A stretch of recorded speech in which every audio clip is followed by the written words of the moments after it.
Kemudian yang terpenting adalah ketika bulan itu sampai di sini. Nah, ini yang disebut posisi konjungsi. Itu. Ya, yang tadi yang pada tanggal 29 konjungsi itu terjadi sebelum atau setelah maghrib. Ya. Itu kriteria yang lama bagi kita ketika kita masih menggunakan wujudul hilal. Ya, tapi ini juga masih dipakai oleh teman-teman yang menggunakan kriteria Mabin. Mabin itu 4 negara, Brunei, Malaysia, Indonesia, dan Singapura. Nah, jadi itu ya. Nah, tetapi kita juga tahu bahwa bumi ini berotasi mengelilingi matahari. Karena itu ketika dia kemudian dari sini ya lalu bergerak satu lingkaran penuh, dia tidak lagi satu garis karena buminya sudah berpindah. Ya, karena buminya sudah berpindah. Nah, itu ya. Jadi seperti ini. Nah, ini yang kemudian disebut tadi konjungsi atau istima.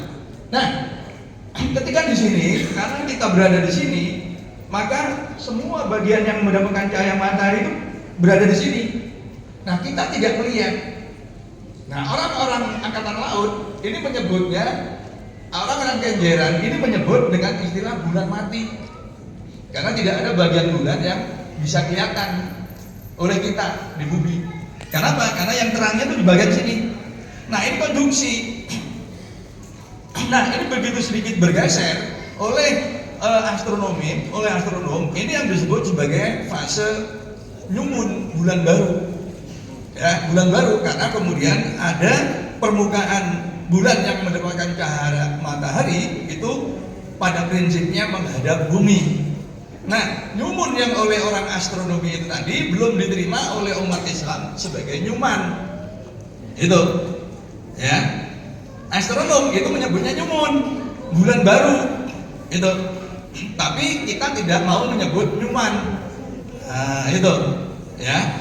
Kecuali dulu kita menggunakan kriteria istima, goblal huruf itu. Nah, gitu ya. Nah, jadi sembari ya. Sembari bergerak mengelilingi ini, balik ke depan. Sembari mengelilingi ini ya. Ini buminya itu berjalan. Bumi berjalan. Ya. Bumi berjalan, kemudian ini keliling. Nah, ketika dia bergerak satu lingkaran penuh 360 derajat, nah posisi bumi kan sudah bergeser, ya, bergeser. Nah, jadi tidak lagi berada dalam satu garis. Supaya kembali satu garis,